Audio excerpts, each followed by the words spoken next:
I've always dealt with a lot of anxiety in my life. It's a major thing for me, and it kind of flares up at just like strange moments. And I've had anxiety attacks, panic attacks, and a lot of it is from subconscious issues and things that I haven't sorted out. Some of it is by way of what I've done to my brain as a result of drug use, I'm sure. But it's something that I continue to deal with. And honestly, if anything, success and, you know, fame, if you want to call it that, or pseudo fame, makes it harder because I've found even less time now to work on those things. And I remember reading this article a while back about the happiness quotient for revenue for a person, right? And there's like actually like a scientifically studied like sweet spot for revenue, for income.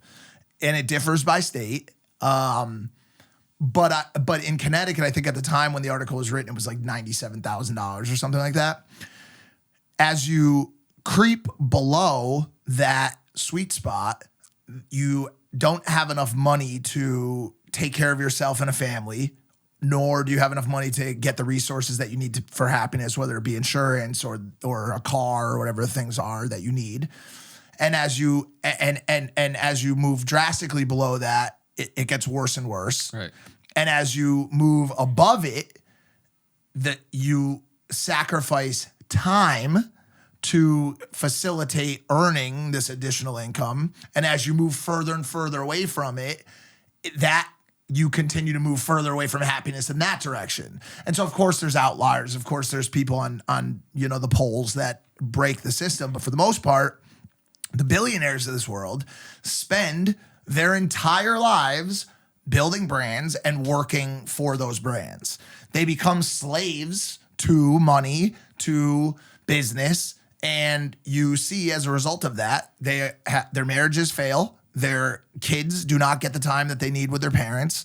They do not take care of their mental health. They do not take care of their spiritual self. And I would say that that's kind of how it's been for me. You know, I think, you know, like when I was earning, you know, $60,000 a year or whatever it was, I had much more time to say, okay, 5 o'clock, see ya. Going home now. Or, you know, like, sorry guys, can't come into work today. Got to go to my therapist.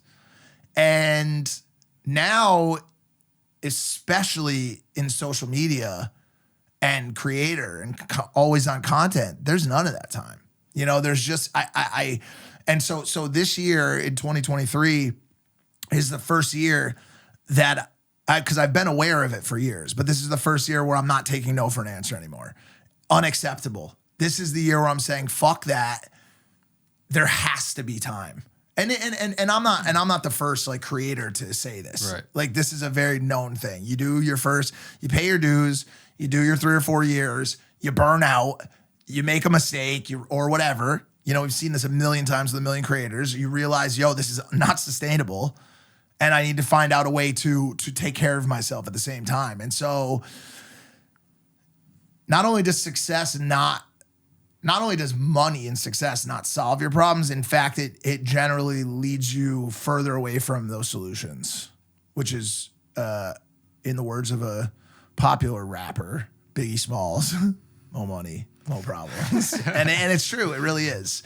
And I say that in a very currently privileged spot to be able to say it, because I remember what it's like I can say just about anything because I've lived both sides. So I remember what it's like to be poor, and it sucks, but it does have its simplicities as well, if that makes sense.